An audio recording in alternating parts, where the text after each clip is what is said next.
Hey, it's Nay, and welcome back to Nay's Little Garden and Home. Y'all, I said I was gonna start these melons tomorrow, and then I got to thinking about it. I'm gonna just start the melons today, because I've already done the squash. So why not? This way I don't even have to be concerned about it, because I really want to harvest like melons this year.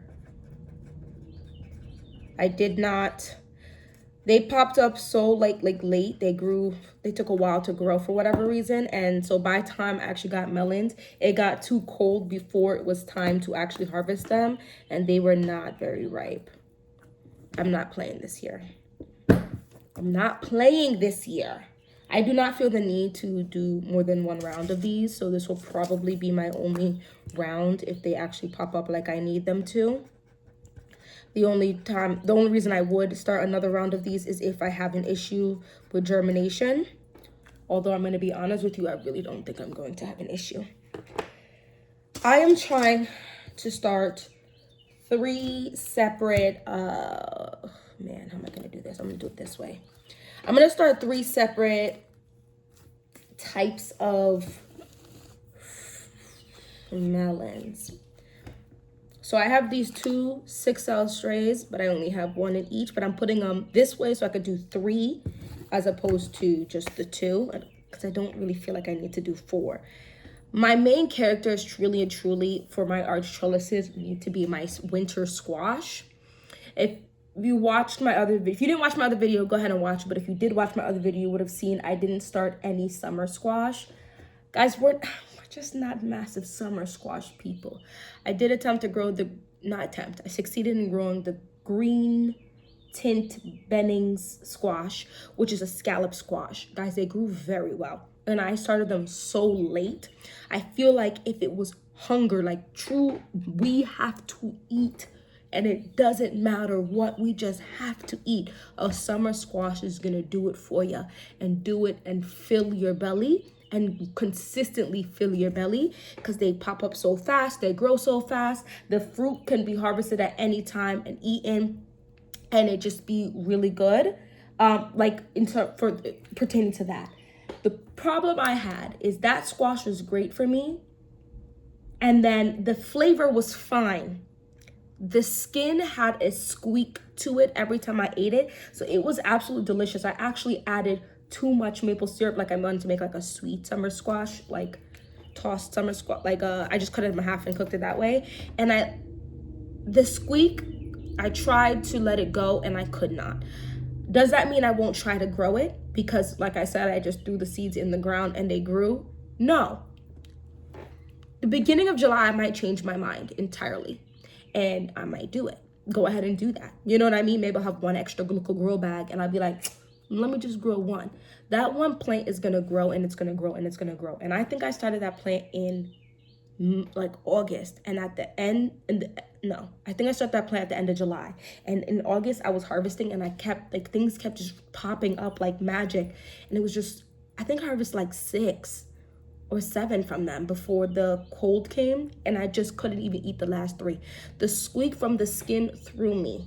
Why does it squeak like that? And I like I don't know. I reserve the right to change my mind, but I'm not a fan of that. So this is a new one.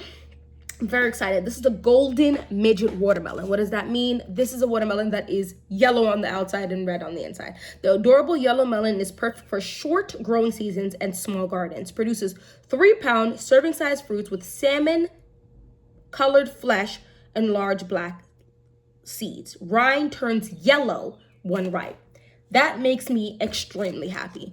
One thing I think a lot of us struggle with is, when is a watermelon actually ripe? I know we be knocking on the watermelon, we be doing all types of things, and sometimes I get like, wow, this is sugar, and I love it. It's cold sugar, because you put it in the fridge or whatever, you know? Other times I'm like, wow, this is like the Honest juice that I buy for my kids. This is what it tastes like. It's just very watered down. It's just a couple like drops of the watermelon. I'm not mad, but I would prefer the sugared down watermelon. So the fact that this has the rind turning into yellow when it's ripe tells me I'm more likely gonna have riper watermelons. Like I'm gonna know what I'm doing. Oh no, this seed is cut in half. I'm not about to even waste my time planting this out. So what I'm gonna do is I'm gonna plant 2, 2, and 1, 1, and I will snip. I'm not trying to save all of these because the roots do not want to be disturbed at all when it comes to this watermelon. So, and I don't mind snipping it. I really only need like 2 plants, but I'm gonna plant more than that. Now I'm gonna do 2, 1, and 1, 2. Now that I just said all of that, because I don't think my mom, I'm putting 2 in this third one. So 2, 2, 1, 1. I don't think my mom wants to grow any watermelon, but I'll ask her if I have all of these pop up. I really just don't want to have to start these again. I want to save these seeds for as long as possible, especially if they grow well. So that is the oh man, I put this in the wrong one. That is the golden midget watermelon. The next one is the Minnesota midget cantaloupe. I grew up not liking cantaloupe very much, but I'm going to grow these. It is what it is. The golden midget watermelon is 80 to 85 days, and this Minnesota midget cantaloupe is 75 days.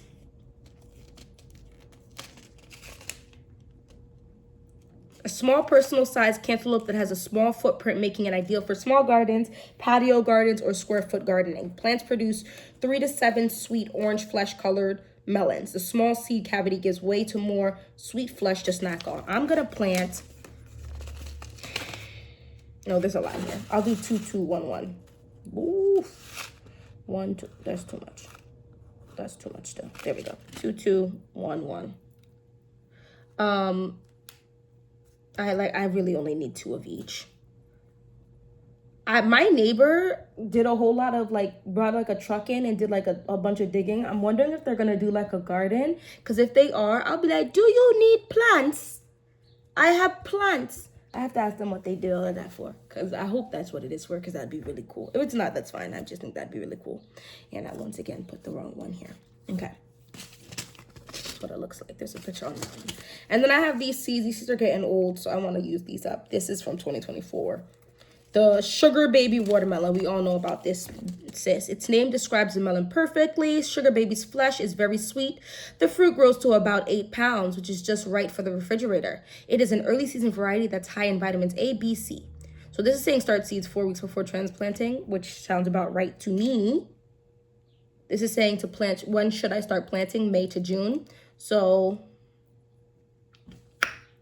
that means I'm perfectly on time. If I plant these out a week after my last frost, I'm in the clear for this. Days to harvest is 68 to 86 days. I feel like they just put that number. Because what do you mean 6-8 and then reverse 8-6? Just kidding, Harry Morris. I know you guys are good about this stuff. Let's open this up. I'm gonna put, because these are old, I think I'm gonna put 2 in every single one.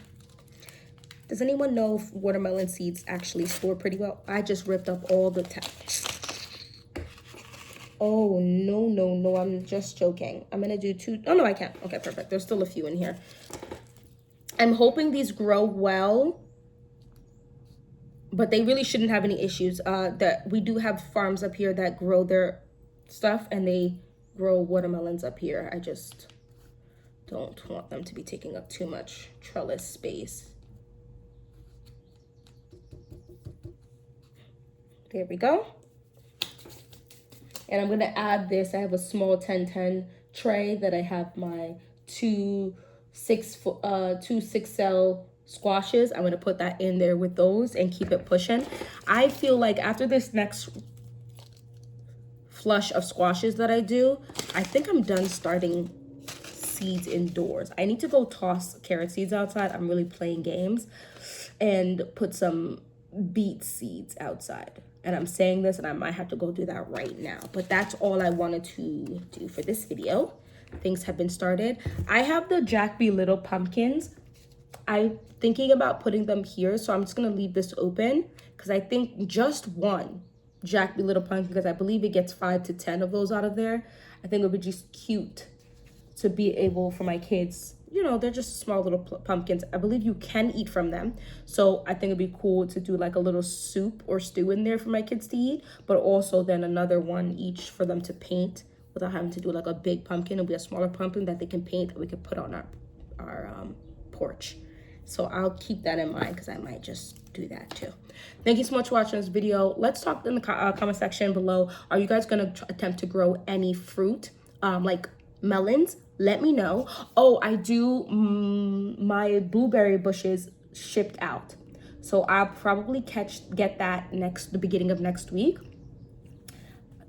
I left my blueberry bush I picked up from my local greenhouse in my polytunnel over the winter, so it literally got no water.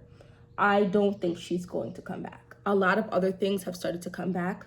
My trees have all come back, started making greenery. My blackberry bushes, well, some of them died, but the ones that did survive already have a good amount of greenery on them. And that one is very brown and white. So I think that blueberry bush is dead. So I ordered 2 blueberry bushes and they are shipped now. So I am going to immediately at Costco. I see their bigger bales. I went there today. I didn't pick them up, but I do see their bigger bales, but also at another big box store, they just have like those half a wine barrel, the fake half wine barrels that I have my blackberry bushes in. I think I'm gonna get that and then quickly up pot my blueberry bushes into them just quickly, so we should have no issues, and I'm going to leave them out. The prime reason why I even had it in my polytunnel was to protect it from the animals that just live here, right? Because I already see something is digging into some of my raised beds, and I just need to go ahead and get the little 4 bamboo sticks for $20, whatever, and the little netting, and just wrap it around there, because I did that later on last year and it's completely stopped it from digging into my beds. So I'm just gonna have to do that and keep it moving. Thank you so much for watching this video. Hopefully I'll see you in my next one. Bye bye.